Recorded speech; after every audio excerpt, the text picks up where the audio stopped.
Lord God, thank you so much for giving us this time together, and bless us as we go about studying your word. In the name of Christ we pray. Amen. We're looking at the Samuel story. You know about Samuel. You know, raised by Eli, was a judge, anointed Saul, and there are three kind of anointing stories for Saul. So we've got Saul as king, right? We got Samuel as sort of prophet emeritus, because he was a prophet and judge, but it's going to turn that over to somebody else. And we started talking, we focused last week on really the guy that's going to be the center of both of the books of Samuel. And his name is David. It's David. Okay. And to this point, what do we know? And we just had him introduced last week. So what do we know about David? What do we know about He was the youngest son. Okay, David was the youngest son. And he was chosen. Yeah, and he was chosen by God Yeah. to be what?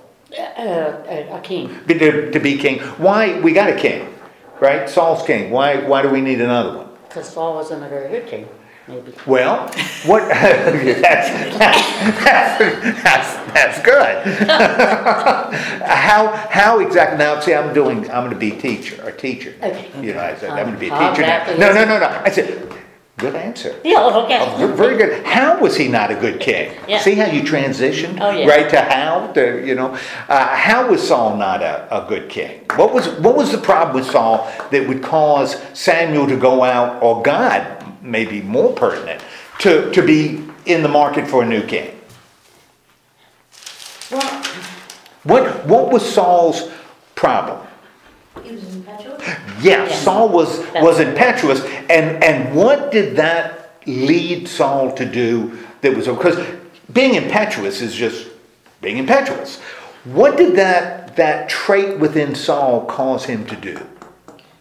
to jump into things when he's without thinking about it and He making sure he's making the right decision. jumped into things without thinking about it. And when you're talking about the general theme that we've seen in Joshua, and we've seen in Judges, and we've seen in 1 Samuel, what would be the negative jumping that could get Saul in trouble?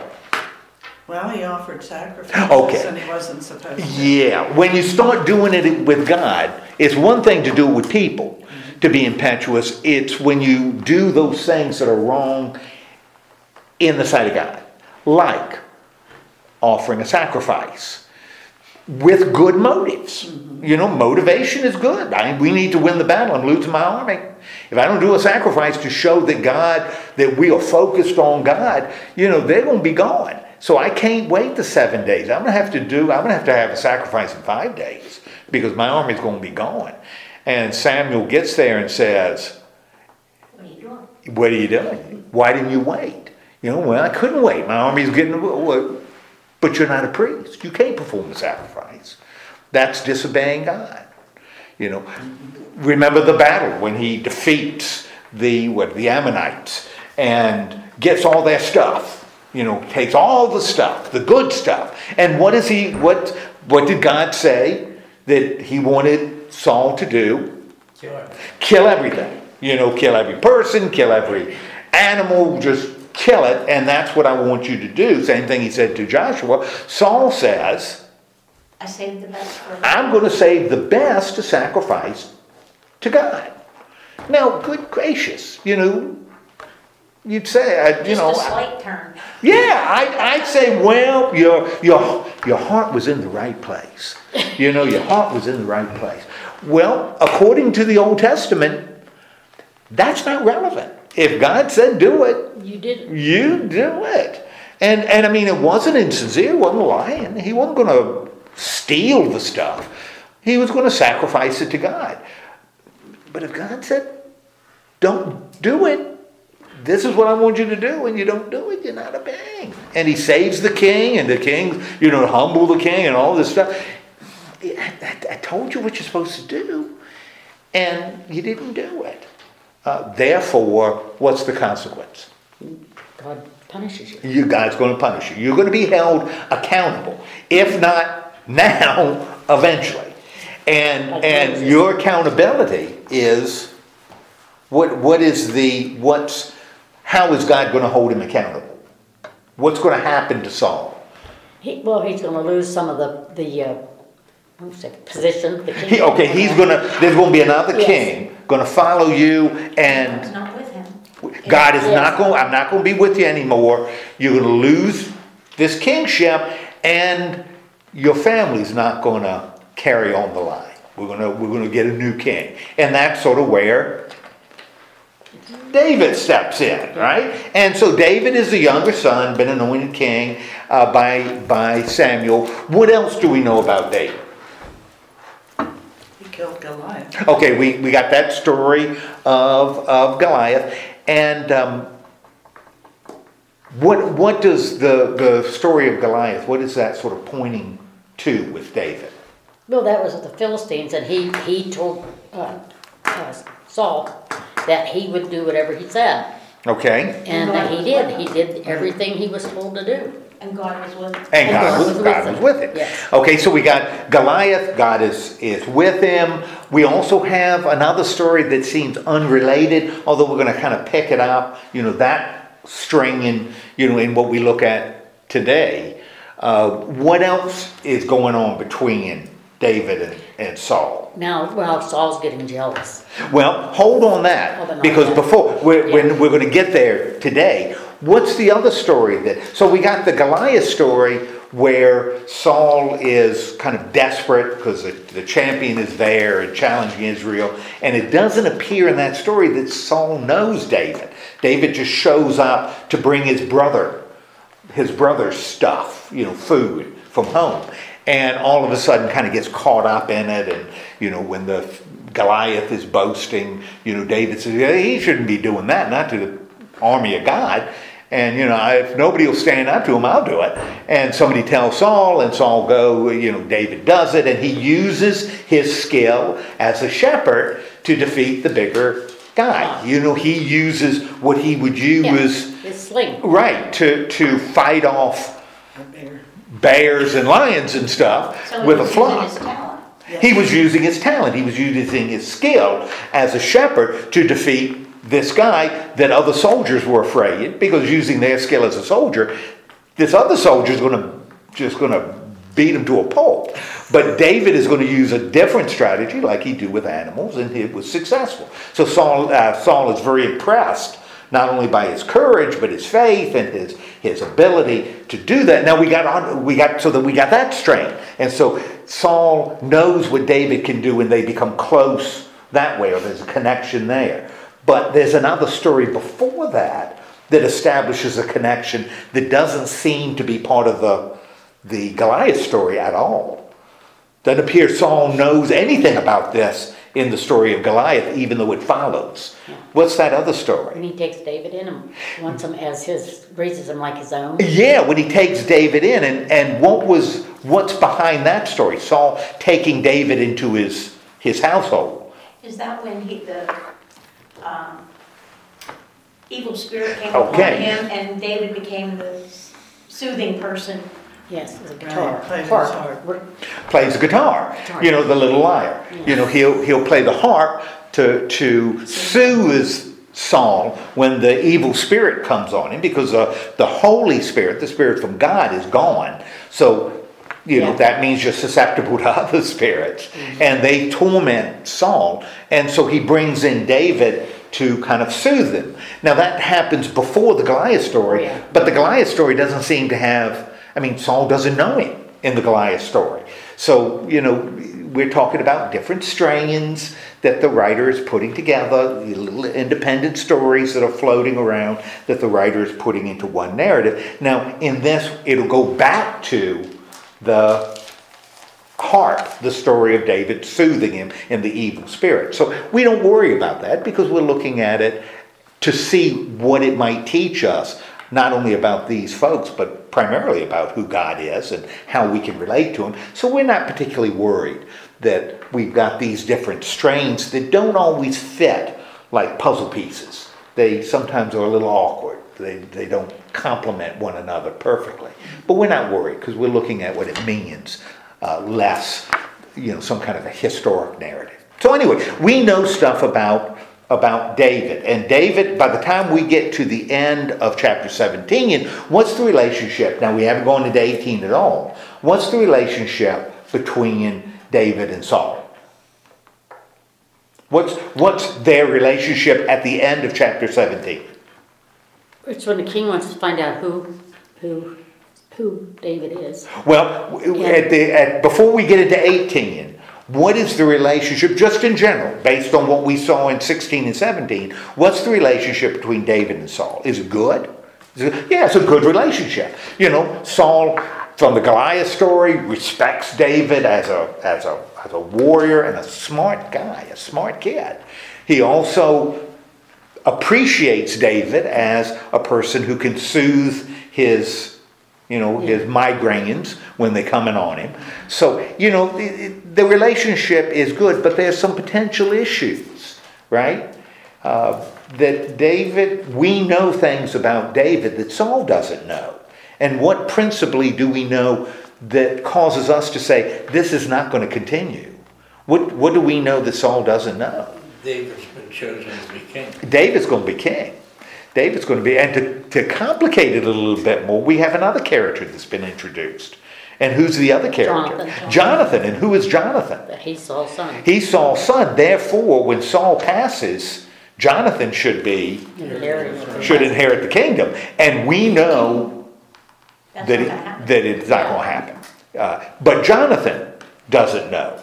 Okay, Jonathan doesn't know it's not going to happen. So anyway, we've got, and I say this over and over again. These are good writers. This is a really good story with characters developed and tensions and motivations and relationships. This is pretty sophisticated stuff. This is good. So anyway, that's what we've got in the background as we enter 18, and the writer, redactor, the one who's drawing these stories together, throws in another complication, right? Because Jonathan we know about Jonathan. Who's Jonathan? Saul's son. What else do we know about him? He was supposed to be the next king. The next king. What else do we know about him? Jonathan became good friends with David. Well, he's going to become good friends. You're right. What do we know about him even before David? Brave. He is incredibly brave. Remember, he was the one that went to face the garrison of the Philistines all by himself. He was willing to face them, because remember, the problem was the Philistines wouldn't let the Jews have blacksmiths, so the Jews didn't have weapons, but Jonathan did, and he went and faced a garrison by himself with his weapon bearer, but the bearer wasn't doing anything, just holding the armor. And he fought this garrison alone, all by himself and won. So showed a lot of bravery. What else do we know about him? So that we have that story, and that's unrelated to David. We have another story with Jonathan that's unrelated to David that we've seen, that shows something about his character. Again, I don't think this is an accident. The writer is establishing Jonathan's character. So we've got he is brave. What else do we know about him? Remember the story about the honey? Another example of Saul being impetuous. Remember what he says to his army? I forget. Well, that anybody who someone had to die if they ate. That's right. Nobody can eat until we win, and the army is really hungry, and in fact, they're getting weak because they're so hungry. Yeah. That Saul made this promise that had no reason for him to make it, but he did, because that's who Saul is. And Jonathan didn't hear it, and he ate some wild honey as he was passing and felt good. And here he's violated this rule that his father established with no reason, and he says, when he finds out that he's broken the rule, and the consequence of breaking it is death, what does he say? Here I am, that's what you said. Then you got to follow through on what you said. And Saul is the one that says, no, we're not going to do that. So, we've got Jonathan not only brave, but a man of integrity. Maybe even you could say a person of faith, because part of his bravery involved, whether God was, made the thing with God, if they, asked me to come to them, it means that God is with me, but if they come to me, it means, he made that deal with God that illustrated that he was looking for God's guidance in facing that. So Jonathan is a good guy.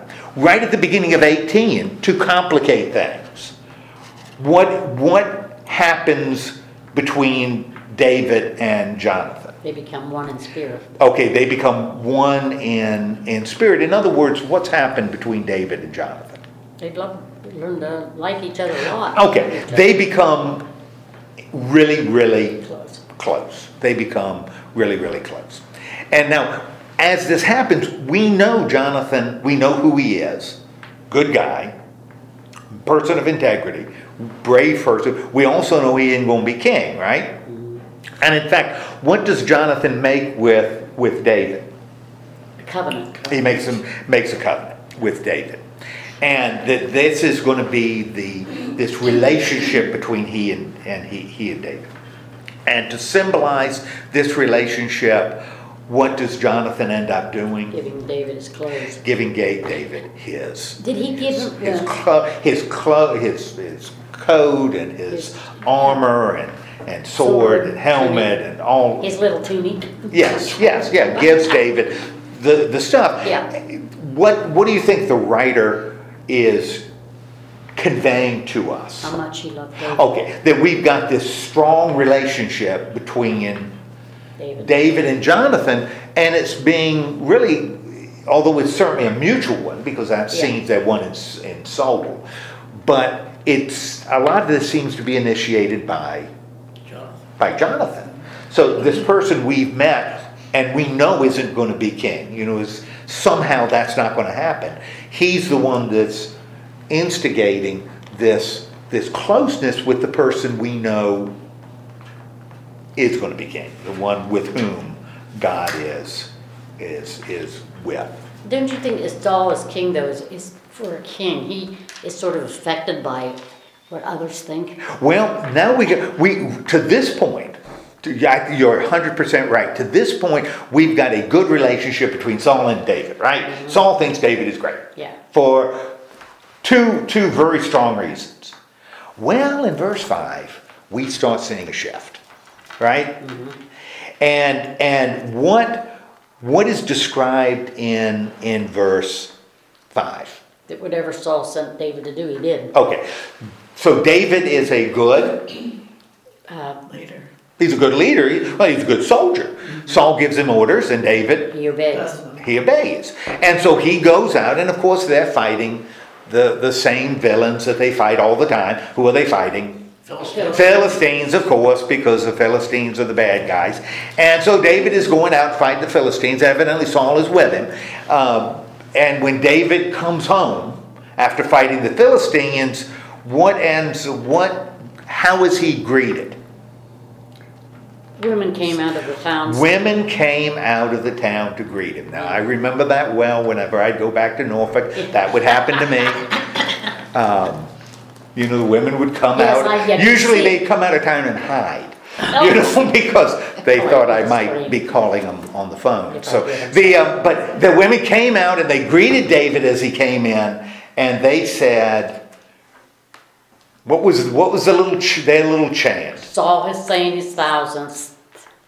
Slain his thousands. That's hard to say. His 10,000. And David his 10,000. Now, if Saul is a good king and a smart king, he would hear that and say, good. Great. Because I got this guy doing, he's obeying me. And, my gosh, who cares? Our enemy is taken away. But Saul, my goodness gracious. He becomes angry. Saul is not secure. He must have some emotional insecurity within him because he hears that and he is jealous. He's jealous. He's angry. And the writer tells us exactly why he's angry. Why is Saul angry? Because more is given to David than Yeah, because praise you're to saying Saul. I only killed 1,000 and David killed 10,000. Yeah. And that doesn't make me happy. What you need to do is you need to say, I killed 10,000 and David killed 1,000. That would be okay, Yeah.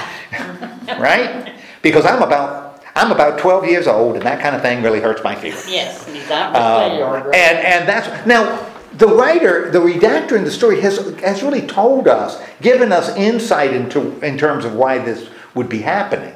Why is this happening to Saul? Why does Saul? Evil spirit. Okay, because he's being tormented by an evil spirit. And so we kind of got a sense of why this would be happening, but it is happening. So Saul is jealous of David and makes an important decision.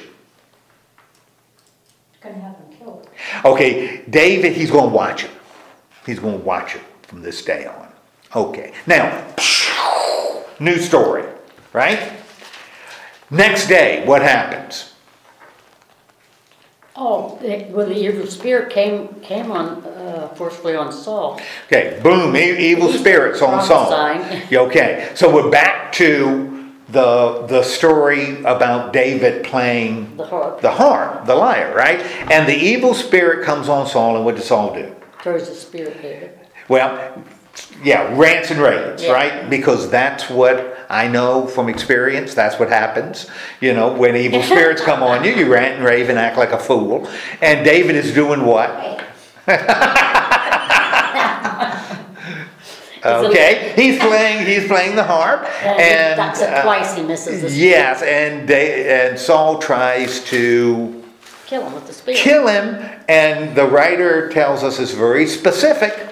He tries to pin David to a wall like a spider on a pin, and David eludes it. Right, gets away. Okay, now, so we got these two little stories, both with the same lesson, right? Slightly different reasons, but the lesson is the same. What do we take from those two stories? That David is the one who comes out ahead. Yeah, David comes out ahead. What's the relationship between he and Saul? It starts to Bad. deteriorate. It's now a bad relationship. Yeah. It's a bad relationship. In fact, when couples come in for counseling, whenever one of them says, "Oh, I tried to pin him against the wall with a spear," I usually say, "You may have more your problems are deeper than anything I can handle." Especially if he's got like a bandage. You know, if he has a Band-Aid, then I'm saying you might want to talk to somebody else. So what is Saul afraid of?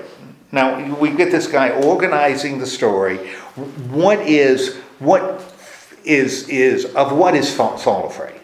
The Lord's with David, he left Saul. Okay. Yeah. The Lord is with David and not with Saul. Now, this is now kind of the third. All of them related, and they're not necessarily mutually exclusive, but this is kind of the third. The first one is Saul is jealous of David. The other one is the evil spirit comes on him and he rants and raves and tries to say. And now we're told that Saul He's afraid. is afraid of David because Saul knows that the God spirit isn't with him. Now again, this isn't like pick one. They're not Yeah. necessarily mutually exclusive, but it may be coming from different strains that the redactor feels we need to know that relationship is more complex than just one reason. There are more than one reasons. And what does Saul do to deal with this, that he's afraid? He sent him away in charge of his own. Okay, he ends up sending him away to lead the army. Now that would seem odd with the first one, when he comes back and everybody's, because of his success.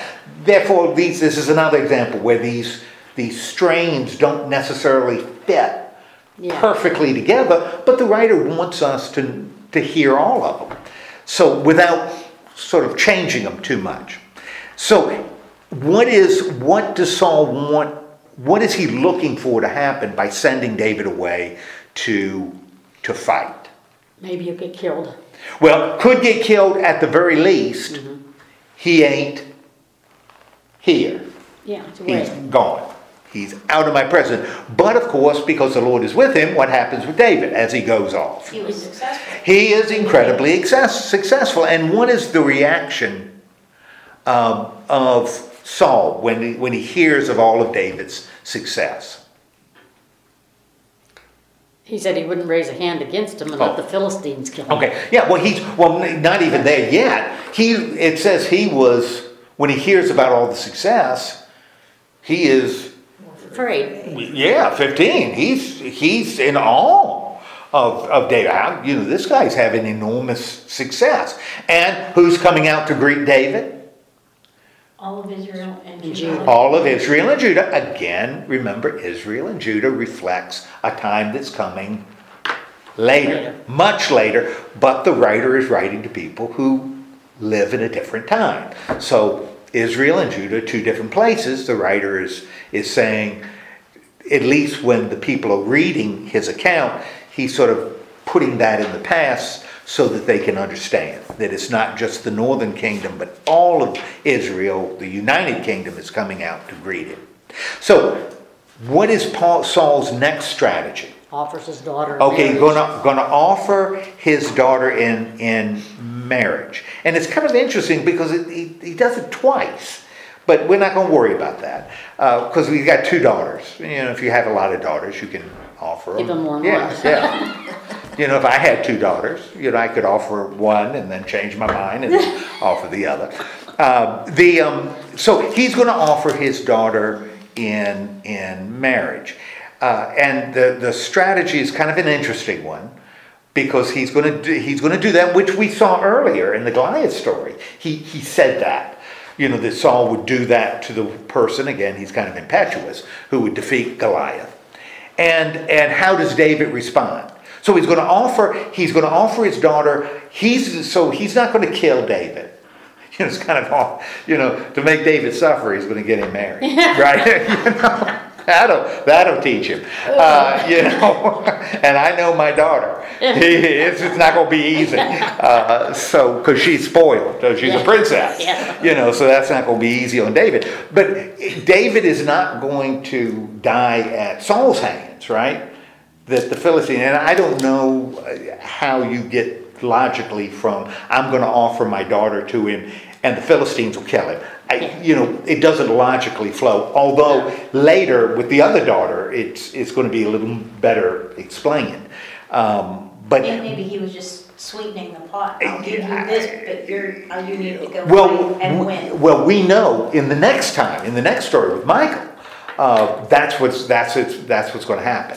You know, you can have my daughter, but, you know, and then that gets more. But right here, it doesn't make a whole lot of sense. I'm going to offer the daughter. I'm not going to kill him, but the Philistines will.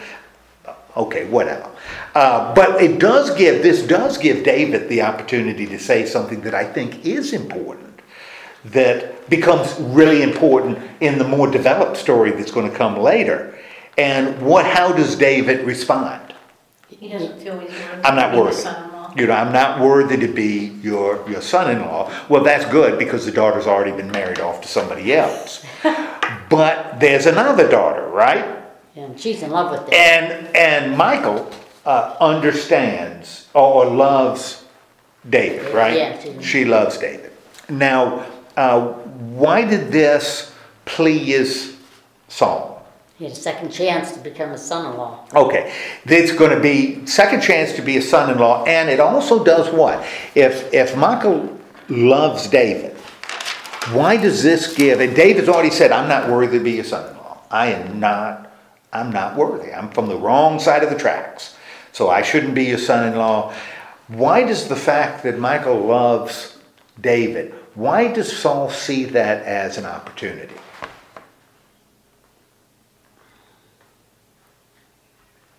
The Philistines would want to kill him. Okay, that if there's love between, if my daughter loves David, you know, then maybe, just maybe, but David feels he's unworthy. Maybe I can give him a task, because my goal is to kill him, right? Not my daughter's happiness. Maybe if there's a connection between these two, You know, I can set before him a task to help him feel worthy that's going to end up getting him killed. I'm going to give him a task that is so difficult, he isn't going to be able to do it. And in trying to do it, he is going to get himself killed. And so I will end up with a single daughter, right, and a dead David. Right, David. So, all right. So, what does Saul then say to David in 21? He wants on 21. As a second chance. Second time. Okay. First daughter, she's gone. The one that loves you. He's still here. Give you a second chance. I want you to be my Son-in-law. son-in-law. Okay. And what does David say in response? I'm a poor man, not worthy. Yeah. Poor man, not worthy. Same thing he said before, right? Yeah. That he's not worthy. Now, what does Saul suggest? That if that's your problem, David, you know, if that's your problem, you don't feel worthy, I understand. I understand. Let me do you a favor. Let me give you an assignment that will help you feel as though you are worthy of my daughter. Not unlike when he said, whoever kills Goliath can marry one of my daughters. You know, that's what he said before. Let me give you an assignment. And what is the assignment? He wants a bride price, 100 Philistines foreskins. 100 Philistine foreskins. Now, you know, we know what foreskins are, right? Mm-hmm. So we don't need to define it. No. We're in the neighborhood, right? Yeah. We understand what they are. Now, why would this be the assignment? Because he knew it would probably get him killed for sure. Well, yeah. If you go to a bunch, 100 guys and say, by the way, can I have your foreskin? Yeah. They're probably going to say, no. no. They're probably going to say no. If you go to 100 guys and say, well, then let me remove your foreskins, they're going to probably say no. And that could be the result in a, that he says to you know, let me kill you and then I'll take yes, that's probably the only way you're going to get it. It's sort of like over my dead body. Yeah, exactly. And David would have to say, okay, yeah, that worked. The fact, though, that we're talking about foreskins becomes kind of interesting because, in a sense, what would David be doing? Circumcising. You know, he'd be circumcising. Right. You know, so I think that's not a major idea, but I think that becomes a little irony. The task isn't, you know, to bring, you know, their right hands, which he could, you know, or to, you know, bring, you know, their heads or something else. But the fact that it's something so tied to circumcision becomes kind of an interesting thing. It's not developed, but I think that's one of those things that as you read it, you think, that's a little ironic, that what Saul is actually sending David out to do is to circumcise 100 Philistines. Yeah. Of course, it's not going to be with their permission, right? Oh, heavens no. So to get it, they're going to have to be dead. And so, boom, he sends them off, right? Mm-hmm. And what does David do? He did exactly what he was told to do. He comes back with a basket, right? But he killed 200 instead Yeah. of 100. Yeah, boy. Overzealous. He is an overachiever. Yeah, I'm not. That's whatever. So he ends up doing that. What does Saul do? He's even more afraid of him. Daughter. Okay, gives the daughter Michal to David, and why? Why does he do He's it? so afraid of it. Because he is now more afraid of David than he was before. So now we've got 3 reasons why Saul really doesn't like David. The writer has established 3 reasons for Saul really to hate David. What are the 3 reasons? Because David was going to be king. Well, reason number 1, Saul is jealous. Yes. Jealous of David's popularity. Yes. Second, he hates him. evil spirit. drives him nuts and And just driving him crazy. And he's afraid of him. He's afraid of him because He's so popular. clearly God is with God him. is with him. The Lord is with him. And so that really, really scares Saul. And the end result, the writer tells us, like at the end of this little trilogy, these little 3 stories, what does the writer tell us about Saul's view of David from that point on? They are now enemies. They are now enemies. Now, what is David's, but as David is doing this, what else is David doing? He's continued to go out in battle. He's continuing to go out in battle, and when he goes out in battle, what does he do? He wins. He wins. So his fame is... The soldiers love him. Soldiers love him, people love him, girls love him, It is like the Beatles in ancient time. They're just going nuts when he shows up, right? Because he's so loved. So this is the situation. So in 18, no relationship with Saul. Saul is an enemy now. Or Saul views him as an enemy, hates him.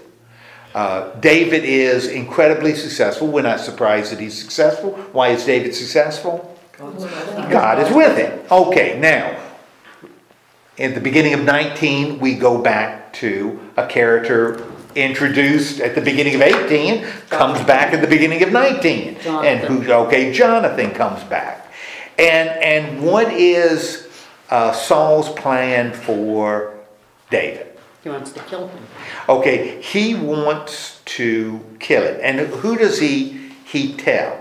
Jonathan. He tells Jonathan. Now that's, file that away because something a little interesting a little bit later happens. But Saul tells Jonathan that he's going to kill David. And what does Jonathan do?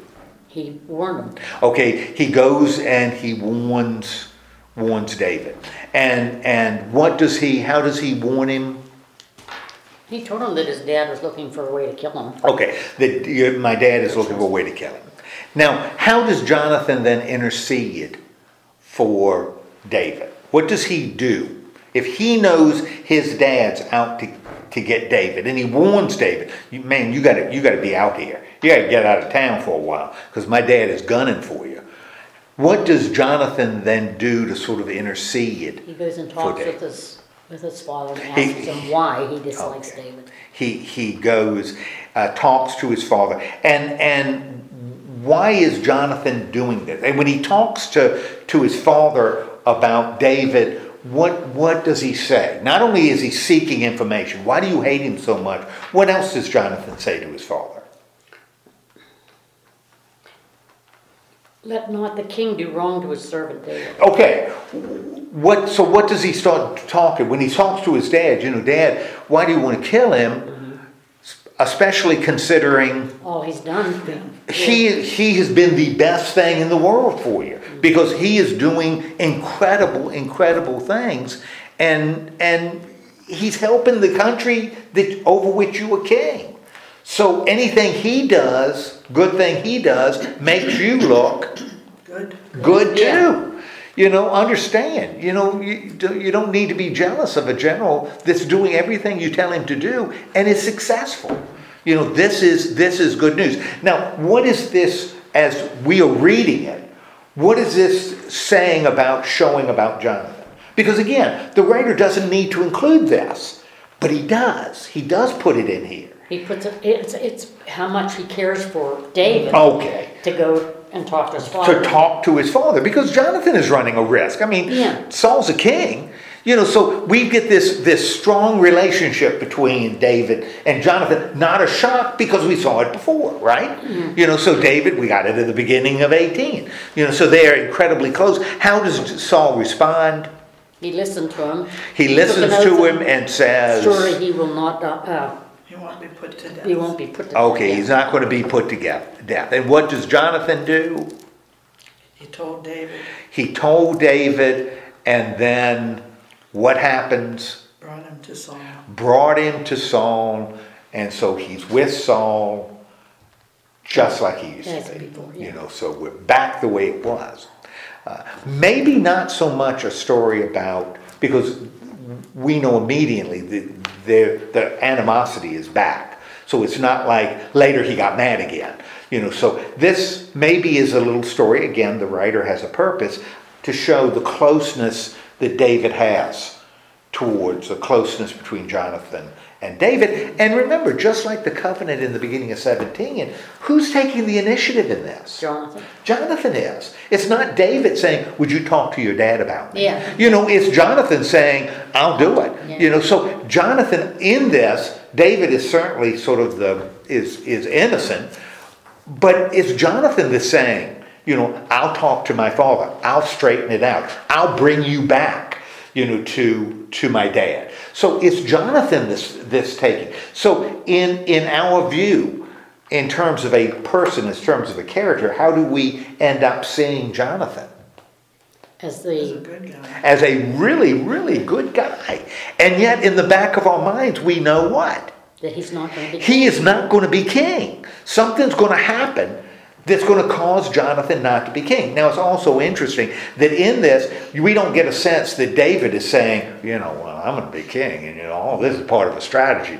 It's like David doesn't know, and I think that's what the writer wants. And I think these stories seem to infer this, which becomes difficult because certainly David would have remembered being anointed by But I don't think Samuel. it comes into the way he acts, though. Well, it doesn't. That, And I think that's why we don't, in these stories, we probably don't want to introduce that. Yeah. Although, I've been with people who would. Well, David knew this, and so maybe David's motivation isn't good because he knew all of this and he was playing Jonathan.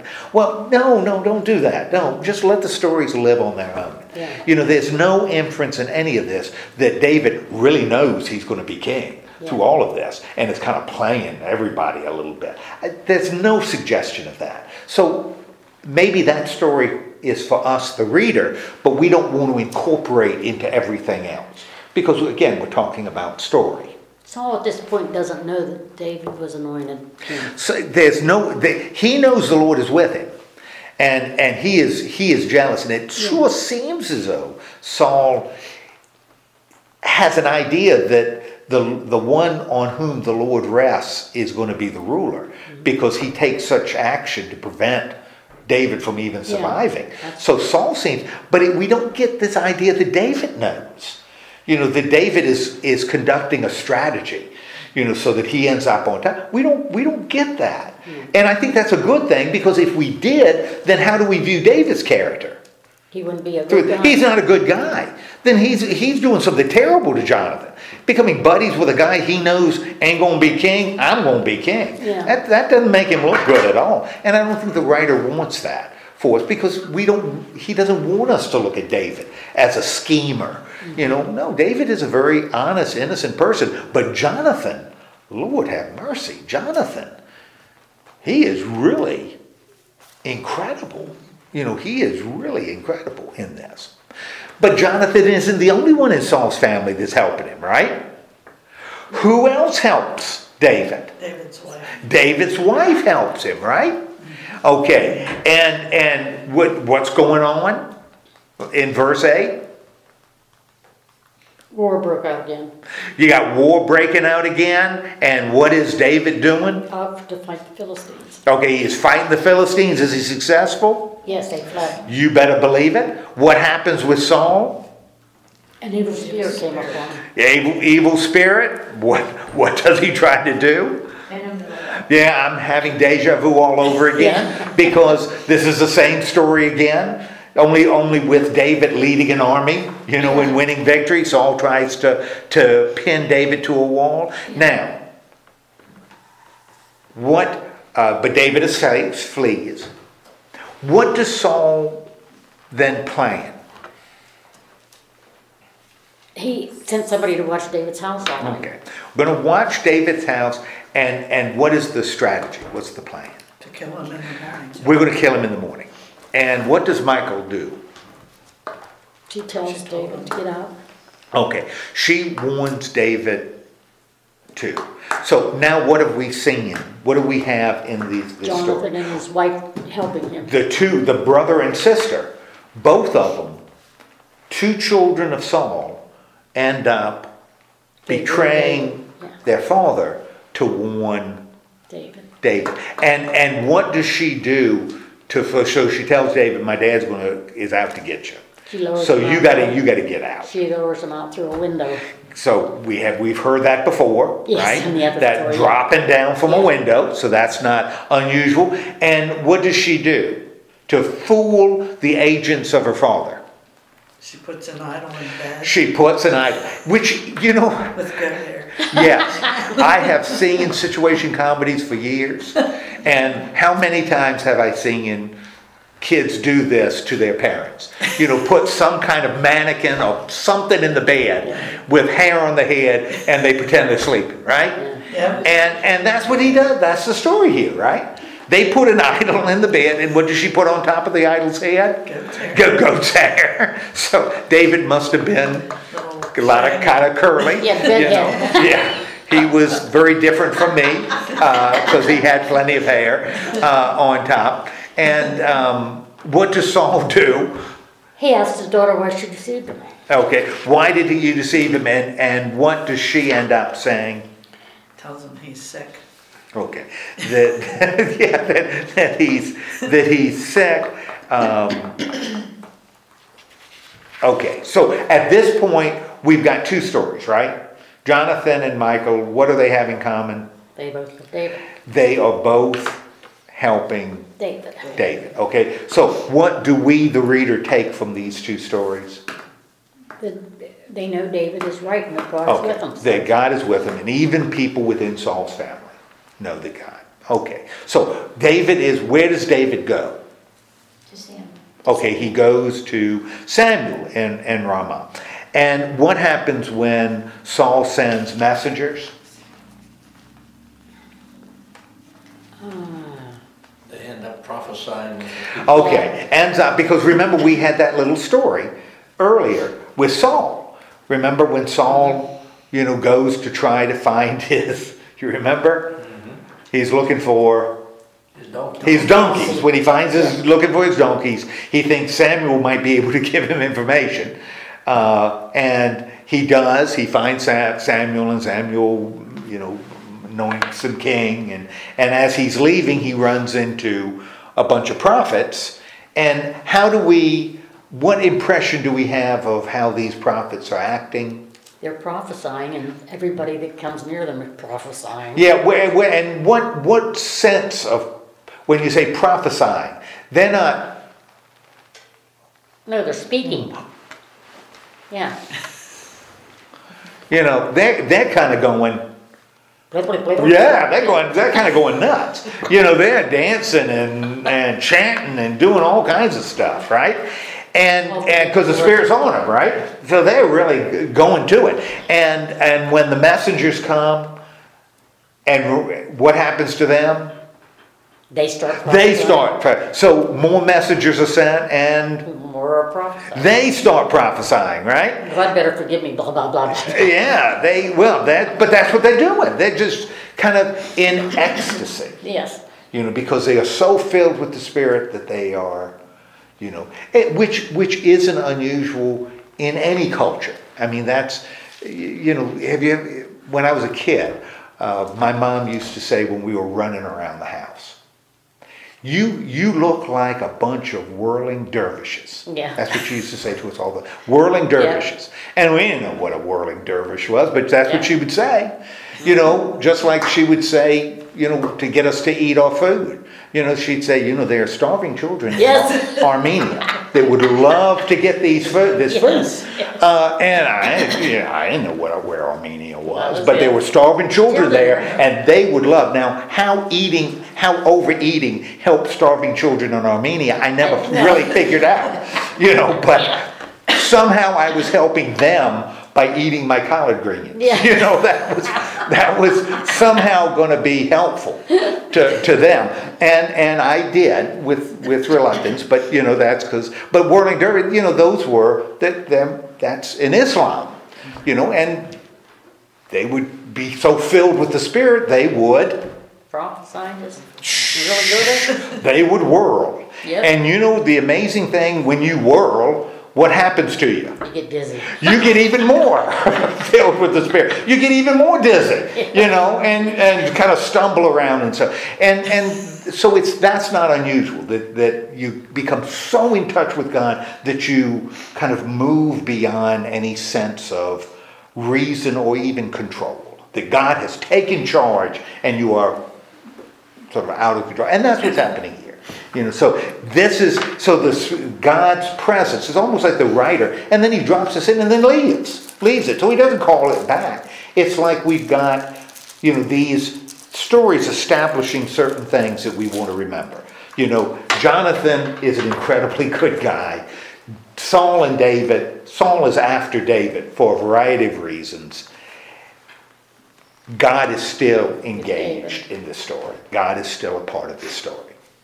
Now, when we get to chapter 20, with whom is David talking right at the beginning of 20?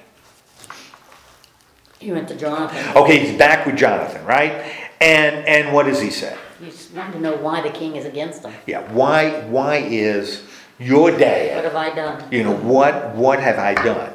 And how does Jonathan respond? You are not going to die. My father doesn't do anything great or small without confiding in me, so he would know. Which is kind of interesting. And again, it's okay if we see these as different strains. Because remember a little earlier, what does Saul say to Jonathan? That he wants to. That I'm going to kill David. Yes. And what is Jonathan saying to David here? You're not gonna die. You're not going to die because if you were going to die, Dad would have told me. Yeah. And Dad hasn't told me that. Didn't Which tell him. what's that? He didn't tell him. He did. Which means, you know, again, if we look at this as something that is one historical narrative, then Jonathan is lying. I mean, he's lying for no reason, you know, right here. And that's not how Jonathan is being portrayed. So it doesn't bother us that for the sake of one story, Jonathan needed to know, because remember that story, Jonathan is telling him, get out of town, and then interceding, you know, showing the closeness in the relationship.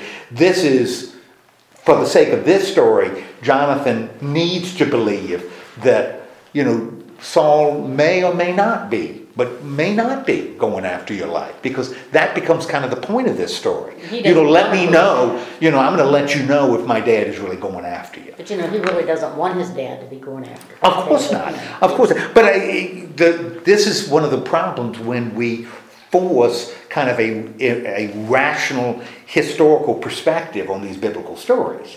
Then you end up with things that I think almost run against what the story is all about. You know, we end up with David as a schemer because he knows he's going to be king. You know, he knows. So he's playing everybody.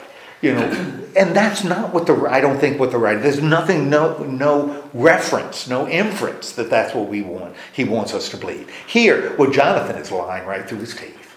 Why is he doing that? You always have Weak, you know, doesn't want to admit to that. We don't worry about that because there's no inference here that Jonathan knows he's lying to David when he says it. You know, so let the stories speak on their own. Don't force something that isn't here onto the stories. You know, we're not going to worry about it unless we, you know, kind of force ourselves to worry about it.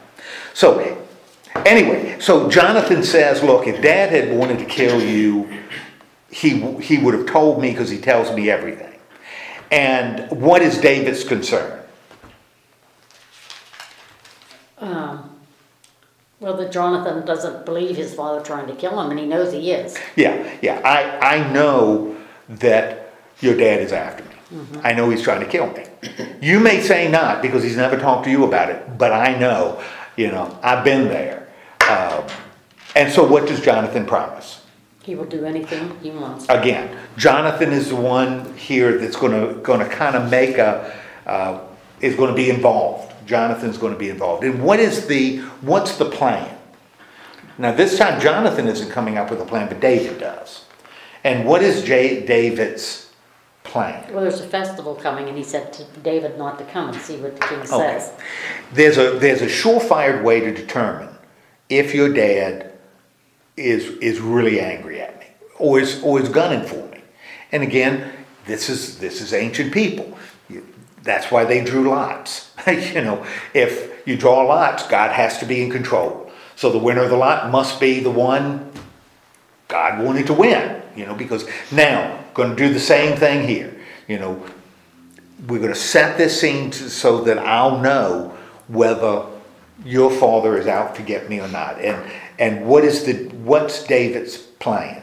Go out in the field and hide. Okay, I'm going to go out in the field and hide. Now, I want Jonathan, you need to do something for me. Because I'm going to go in the field and hide. We got this festival. And what's involved in this festival must be involved. Sit down and eat together. Sitting down and eat. Bangles. Sitting down and eat. And what, Jonathan, this is what I want you to tell your dad. What is he going to, what do I want you to do? Called away when he, Okay, I'm called away. I'm called back to Bethlehem, which is where I'm from. And I'm there to, sacrifice, do the sacrifice. Therefore, it's something important. It wasn't just a whim. I need to be there. Therefore, I can't be here for your festival. And what, Jonathan, this is what I want you to look for. What does David want Jonathan to tell look us for? what you're telling us. Okay, I'm going to tell you, when my dad says, we're eating, and my dad says, Saul's not there. yeah, where's David? How come he's not here? You're supposed to, okay, he needs to go to Bethlehem, yeah, okay. Told him he needed to go offer sacrifices. Now, what you want to look at is what? Whether Saul becomes angry. Yeah, you got to look at your dad's response. And if he says, That's okay. that's okay, I understand, then He's safe. It's okay. but he's not after me. Jonathan, you're right. If, on the other hand, He loses his he temper. really gets ticked off, then I know what, That he's going He's to out to harm. kill. and you know what. He's going to harm. He's looking to hurt me. And of course, so Jonathan says, how does he respond to the plan? If I thought my father was going to hurt you, wouldn't I tell you? Wouldn't I tell you? So it's almost like you don't trust me, Yeah. right? Now, what is your concern? What is David's concern? But it appears as though, based on what happens Well, he later, tells Jonathan is going to do it. Jonathan's going to do what David says, but it almost sounds like he's a little put out. If this were true, I would tell you, but okay. And what is David's concern? He asked him to show kindness to him because he doesn't want to hurt Jonathan, but he has to show Jonathan the truth. Right. Well, and you got a problem, right? Because I'm hiding in the field. David's hiding in the field, right? Yeah. Saul's in the palace. Doing what? Eating, having the party. Oh, where's David? Well, he's going to perform sacrifices. Yeah. David's out in the field, right? So, how is David going to find out that Saul was mad, or that Saul said, okay, because he's in the house and David is out in the field. If his dad gets angry. If the dad gets angry, if Saul gets angry, how is David going to know, right? Because he's out in the field. So what is Jonathan's part of this plan? He's going to shoot arrows. Okay, I'll tell you what I want you to do. We're gonna do something with arrows. And what's the deal with the arrows? He shoots the arrows on one side of the stone, and if everything is okay, the boy doesn't bring the arrows back. I don't know if I got that right. What's the deal? So we're going to you're in the field, right? You're hiding in the field. And I've had this conversation with Dad. And Dad is either going to get mad or he's not, right? Mm-hmm. Now, if he's not mad, I'm going to shoot, either way I'm going to shoot 3 arrows in the field, right? And if I shoot 3 arrows and they land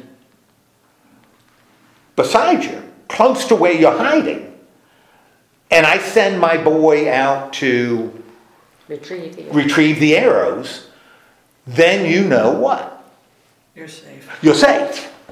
If, on the other hand, the arrows go over your head, go further, I will also send my boy out to get those arrows, but you will know If my father wants to kill him, that he's mad, which means he wants to he kill him. wants to kill him. Okay, so this is the plan.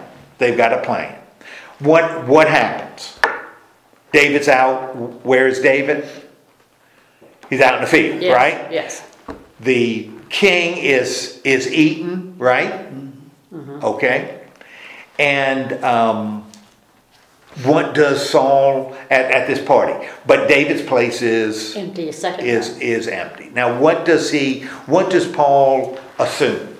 First dinner. First big dinner in this festival. David's place is empty. Everybody else is sitting in their place. David's chair is empty. What does Saul assume? Something must have happened. Something must have happened. Something must have come up. Probably got a phone call, right before dinner. Maybe he's unclean, dirty, has to clean up. So something must have happened that would prevent him to come from the party. Second day, seat still empty, right? Mm-hmm. So what does then Saul do the next day? When it's 2 days in a row, David's seat is empty. Saul's anger for Yeah, God. well, first is why is he not here? Why is the Yeah. son of Jesse not here? And Jonathan says, He gave him permission to go to Bethlehem. okay, gave permission, and that's the reason he's not sitting at the table. Oh, good, we got a little bit of tension, right? Because right now we don't know Saul's response, right? Now, if Saul is cool with that, good. If he's angry with that, bad. How does Saul react? Gets angry. Yeah. He Very gets angry. really, really angry. And he takes it out on Jonathan. And he takes it out on Jonathan. He really nails Jonathan. How does Jonathan react? And Saul, he's angry at Jonathan. He's angry also at David. He is really angry. But Jonathan asks him, why should he be put to death? What has he done? Right. And what does Saul do? Man, Saul must have a spear by him all the time. He must be walking around with a spear. Or has a whole bunch of them. Just has a whole bunch of spears. That just Like an umbrella stick. Yeah, sort of like, that he kind of wheels behind him all the time. Because he takes a spear and does what? Tries to do the same thing to Jonathan. And the emphasis is on Saul's anger, right? Okay. And how does Jonathan end up feeling when his dad tries to make him a shish kebab for the dinner?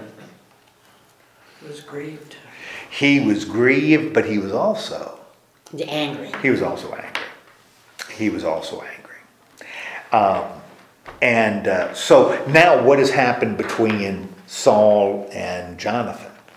Well, Jonathan didn't eat because he was so grieved at his father's shameful treatment of David. Yeah, so we've got a break in that relationship now, too. And so what happens the next morning? Poor David's been where? Out in the field. Out in the field, This time. missed a big banquet, missed a banquet and a floor show, with Saul throwing spears. So he's in the field, and what happens as he's in the field? Jonathan shoots the arrow, and he shoots the arrow further, and the boy runs to get it, so David knows He needs to go. he's got to go. That Saul is gunning for it, right? Mm-hmm. And then what happens after the boy who retrieves the arrow? What happens when he's gone?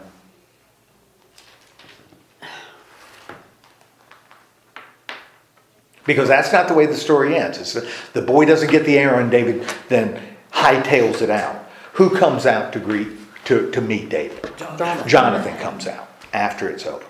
And what happens between David and Jonathan? David bowed down before Jonathan 3 times with his face to the ground. Then they kissed each other and wept together. Right. What are they experiencing? Sadness? They're experiencing sadness, right? Because their relationship, the writer has really emphasized the closeness of the relationship. And what ends up happening? He goes to leave and Jonathan told him to go in peace. Okay. So and David leaves and Jonathan goes back into the city. So David is gone and Jonathan is back in the city with his father. Now, in these chapters, what's now David's situation by the time we get to the end of these chapters? He's getting away from Saul. He's getting away from Saul. He's left. There is absolutely no question that Saul's out to get him. Saul's out to get him.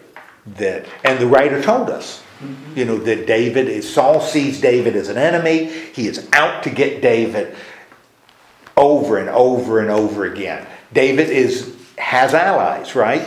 Who are his allies? Jonathan and Michal, his wife. And why was, as this story progressed, why was it necessary? Why is this not a surprise to us, the reader? Why is none of this a surprise to us? Because we got to read all of it. We know the whole thing. That's exactly right. We know the whole story. Even though the people in the story don't know. We know it because we've been looking down on it, right? Right. So we know what God is doing. And we know what's happened before. We know that there has to be a break between Saul and David. Because Saul isn't going to voluntarily give up his kingship, particularly since the Lord has left him. Yeah. So we know there's got to be something that's going to cause Saul to lose his kingship and David to become king.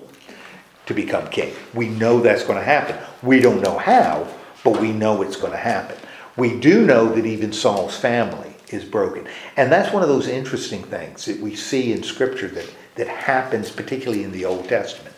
Sometimes family disruption becomes a sign that God isn't with you. And in fact, what's going to be really interesting is when we go through the David story, the same thing's going to happen to David. That he's going to lose his family. Because after David's little fling with Bathsheba, She bewitched them. well, little fling with Bathsheba, what's going to happen to David? He's going to lose his family. He's going to lose his. Because that's going to be when, after that, Absalom will rebel against his father. And so the same thing's going to happen to David that happened to Saul. Again, seems to be one of those consistent themes in the Old Testament, that when God sort of leaves you, you end up with trouble in these familial relationships. But at the ending there, it's Jonathan and David, that the Lord was witness between them, that they would stay friends between your family and my family. Right. And, there was that. Yeah, and that's what David and Jonathan. And as a reader, how do you react to that? When you, the reader, hear that they are making this pledge of friendship, no matter what happens between us, even though my dad is a jerk, and now I know he's a jerk, and I know you've got to go, and I know you've got to do what you've got to do. We are always, always, always going to be friends. How do you respond to that? Well, I think it's wonderful that they feel that way, but there's going to come a time when Jonathan isn't made king and David is over him, that it's going to cause, I would think, some problems. And something's going to have to happen to Jonathan, in order for him not to be king. So, and Shelley, I think that is exactly what the writer wants us to feel. that wants us, that should kind of make us feel a little uncomfortable. Because you've got two people that are incredibly, incredibly close, but we know, because we know things they don't know, Yeah. that there's got to be a problem. And that's why I think the writer, this redactor, and I understand, he's putting together stories that exist. He's not creating new stories. You know, 1,000 years after this is supposed to happen, he's, maybe not 1,000 years, maybe 800. He's pulling these stories together into a narrative. He's really good at what he does without monkeying around with the stories too much to change their meaning. Yeah. You know, he lets them stand with some integrity, but he shapes them in a way that he's building drama in the broader narrative. This is really impressive work. You know, this is like you do in an English class. Well, it draws you know, you this in. is very The impressive. story draws you in. Yes, I mean, it just yes. draws you right into it. You said it better than I did. That's exactly. He's good enough to draw us into the story. He's just not giving events. You know, he is drawing us into the story, not unlike Jesus does when he tells parables. Yeah. You know, that he tells a parable that draws us in to the story itself. You know, this is kind of what we've got in this, only in a much bigger sense, because we're talking about a whole narrative, you know, with a lot of events that we're being pulled into the story, and almost feel emotions that we don't see people feeling in the story, because we know things they don't know. You know, we know David's going to be king. We know it already, but they don't seem to know it. But we do. And I think that's important, and I think the writer knows that, and he uses it. Now, next week we're going to look at, and we'll meet again at 10. We'll meet again at 10. We'll do that until after Easter. We're going to look at 21, 1 through 23, 29. And we know David and Saul are at each other's throats. 21 through 29.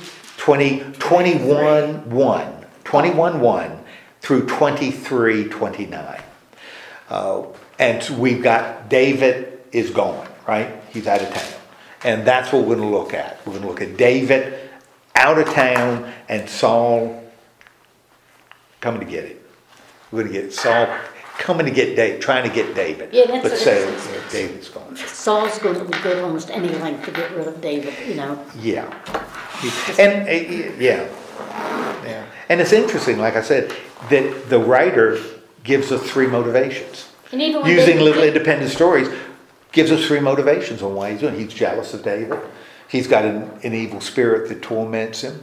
And he's terrified that the Lord is with David and is no longer with him.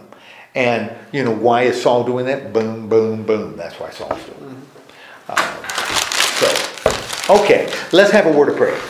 Lord God, thank you so much for giving us this time together, and remind us that you are going to be with David, and regardless of what he does or where he goes, you are still with him, and that your will for him will still be done. In the name of Christ we pray. Amen. Ron got his nose cauterized Monday. Oh.